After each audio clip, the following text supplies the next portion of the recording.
मेरे प्यारे बच्चों को, उनके माता पिता को मेरा नमस्कार। मैं अच्छी हूँ, आप लोग बहुत अच्छे होंगे।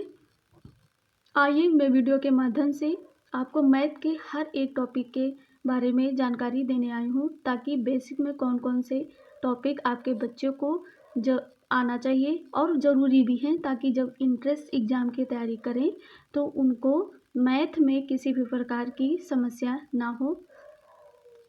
ये वीडियो उनके लिए बहुत यूज़फुल रहेगी जो बच्चे अभी दूसरी क्लास में हैं, तीसरी क्लास में हैं, चौथी क्लास में हैं। चौथी क्लास वाले बच्चे जब जुलाई में, अभी इस साल जुलाई में जब वो 5वीं क्लास में जाएंगे और इंट्रेंस एग्ज़ाम की तैयारी 5वीं क्लास के साथ साथ कराई जाती है, जो हर साल पेपर होता है, यानी 2026 में जनवरी में पेपर होना है, जो अभी चौथी क्लास में है और उनके लिए बहुत अच्छा मौका है, ताकि जब वो एंट्रेंस एग्ज़ाम की तैयारी करेंगे तो उनको मैथ में किसी भी प्रकार की समस्या नहीं आएगी। बेसिक टॉपिक आपके बच्चों को बहुत ज़रूरी है, जो सबको आना भी चाहिए, यानी जोड़ना यानी एडिशन, ओके। घटाना यानी सब्ट्रैक्शन, यानी गुणा मल्टीप्लिकेशन, भाग यानी डिवीज़न, पहाड़ा यानी टेबल बोलते हैं, टेबल, ओके। ये आपके बच्चों को बहुत अच्छे से आना चाहिए। और इंट्रेंस एग्ज़ाम के मैथ में टॉपिक मैं बहुत अच्छे से कवर कराऊंगी, जैसे कि नंबर सिस्टम है और नंबर सिस्टम के अंतर्गत कौन कौन से टॉपिक आएंगे, मैं हर एक टॉपिक को बहुत अच्छे से समझाऊंगी, ताकि बच्चे को बहुत अच्छे से समझ आए।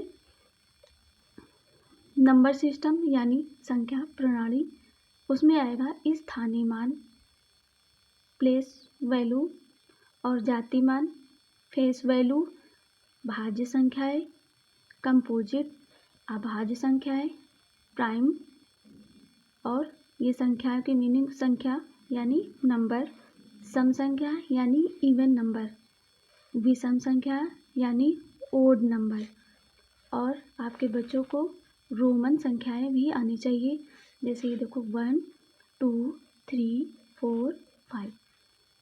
पूर्ववर्ती संख्याएं परफिक्स, यानी ये देखो 25 है, और पूर्ववर्ती मतलब परफिक्स, पूर्व माने पूर्व की संख्या, यानी 25, यानी 25 के पहले कौन सी संख्या आएगी, 20, क्या आएगी 24, क्या आएगा 24, 24। और उत्तरावर्ती संख्या मतलब जैसे 27 है, यानी 27, तो 27 के बाद में कौन सी संख्या आएगी, 28। ऐसे भी क्वेश्चन आते हैं। और प्राकृतिक संख्याएं, यानी प्राकृतिक संख्याएं कौन कौन सी होती हैं, आइए जानिए। 1 2 3 4 5 6 7 8 9, ये तुम्हारी कौन सी है, प्राकृतिक संख्याएं। और पूर्ण संख्याएं कौन कौन सी होंगी, पूर्ण संख्याएं 0 से स्टार्ट होंगी और अनंत तक जाएंगी, जैसे कि यहाँ से आप देखिए 0 से स्टार्ट होगी, यानी 0 1 2 3 4 5 6 7 8 9, और अनंत तक धीरे जाते हुए अनंत तक चली जाएंगी। अब एलसीएम और एचसीएफ, एलसीएम और एचसीएफ का मतलब एलसीएम यानी लघुत्तम समापवर्तक, और अच्छे से भागफल विधि और गुणनखंड विधि।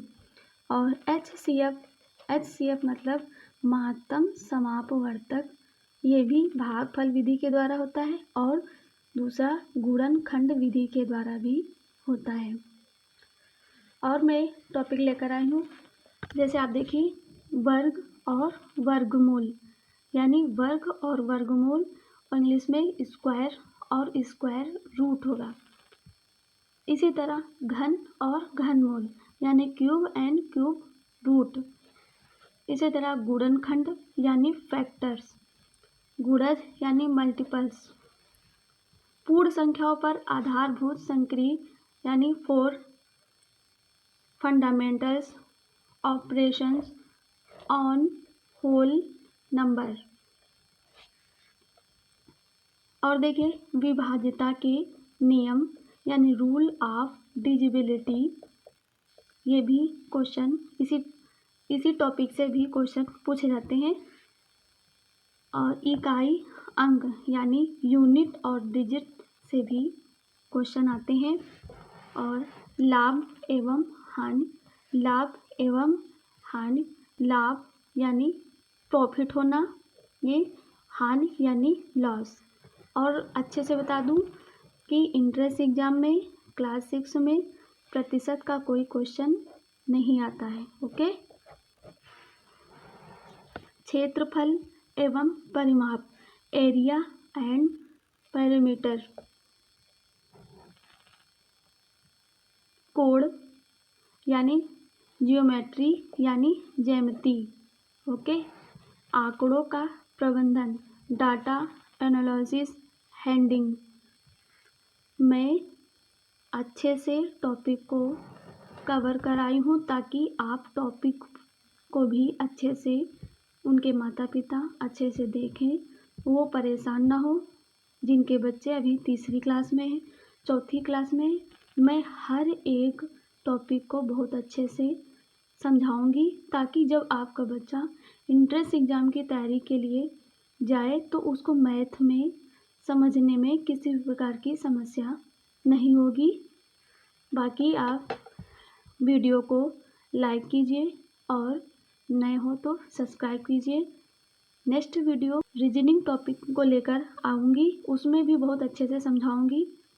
धन्यवाद।